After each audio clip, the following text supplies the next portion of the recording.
Dans l'épisode d'aujourd'hui, après avoir vu dans l'épisode 5 la rétrosignalisation simple avec Massot, nous allons voir comment intégrer une boucle de retournement dans la détection de la présence du train. Alors au niveau de la boucle de retournement, il y a deux façons d'intégrer un module de boucle de retournement. Tout d'abord un montage passif, c'est-à-dire que la boucle de retournement va se trouver entre la détection de train et la section avec la boucle de retournement. Et on verra dans un deuxième temps un montage avec un module actif. Alors le module est dit passif puisqu'il est alimenté d'une façon externe et dans ce sens il ne consomme pas le courant de la centrale DCC. Si on met un module actif comme il est montré sur le schéma ici, et bien la détection de train va détecter la consommation de courant du module actif et ainsi rien ne va fonctionner. Donc pour les modules passifs, il y en a très peu sur le marché, on va en tester un aujourd'hui, le module CDF. Alors dans un module actif, pour éviter justement que le détection de train détecte la consommation du courant, il faut le placer en amont de la détection de train, c'est-à-dire entre la sortie DCC de la centrale, track plus, track moins pour Massot, et le module de détection de train.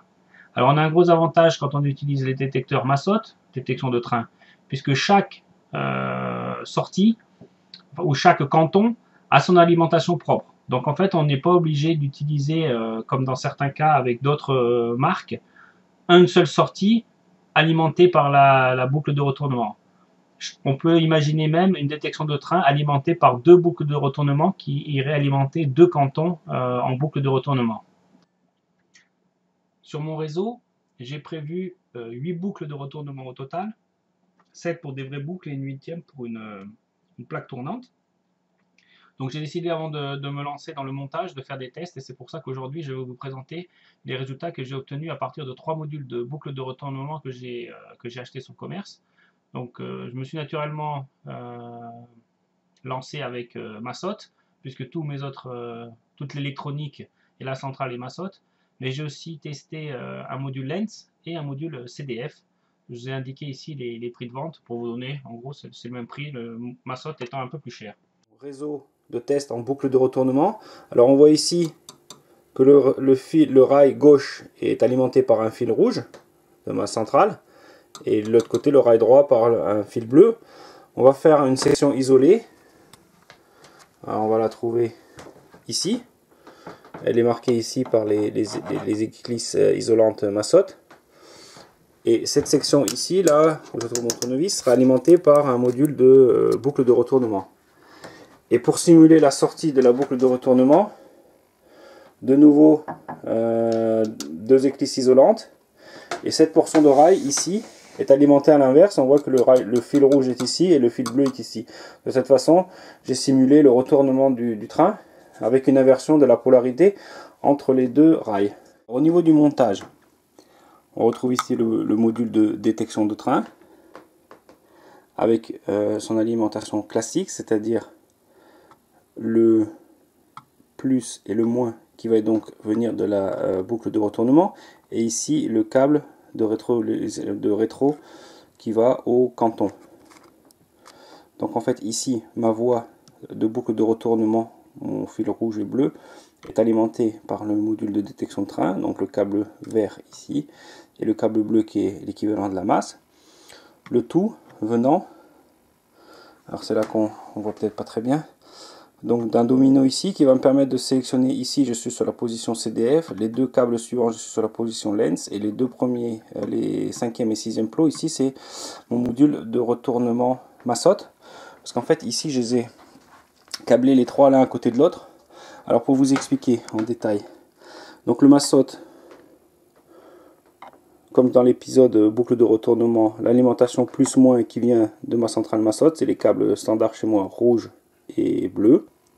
Et la sortie, c'est les câbles vert et gris qui donc reviennent ici, là ici. Alors pour la centrale, pour le module Lens, c'est la même chose. Donc l'entrée in, c'est JK, donc c'est le signal DCC track plus track moins, donc rouge et bleu dans mon cas. Et la sortie, et donc out, pareil, un fil vert et gris que j'ai relié ici à mon bornier.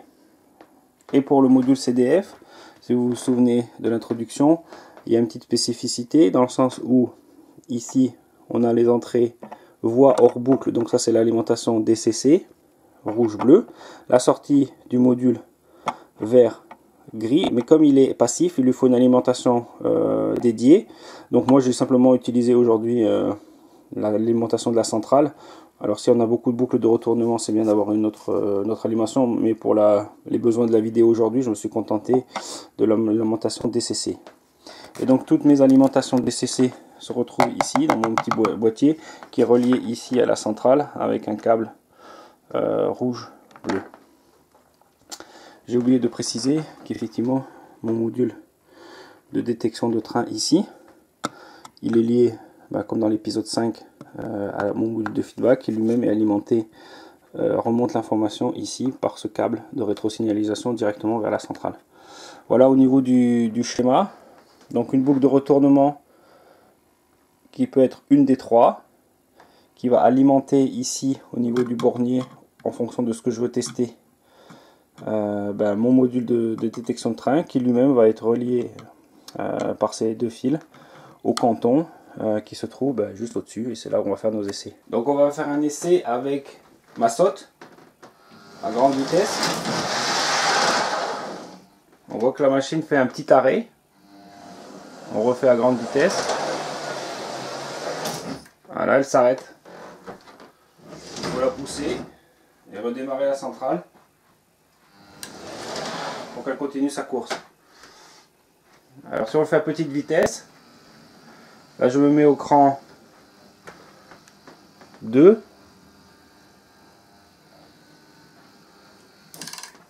Là de nouveau courju. Je redémarre la centrale.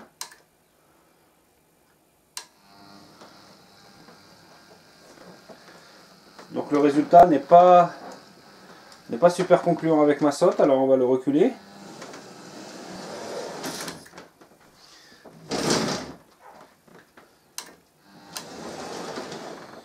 Et on va maintenant changer de module. On va mettre le module Lens.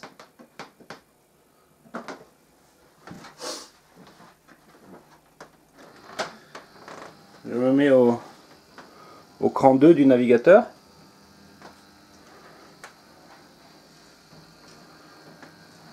Et là, aucun souci avec Lens.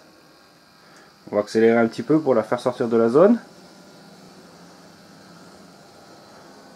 Voilà, elle sort de la zone. On va l'arrêter. On va la passer dans l'autre sens. Pareil. Je la mets sur le cran 2.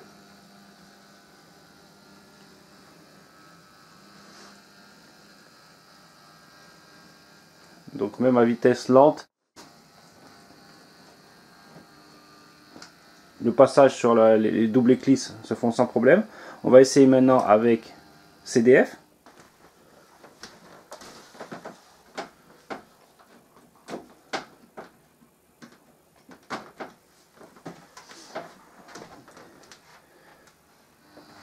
Alors pareil, à vitesse 2.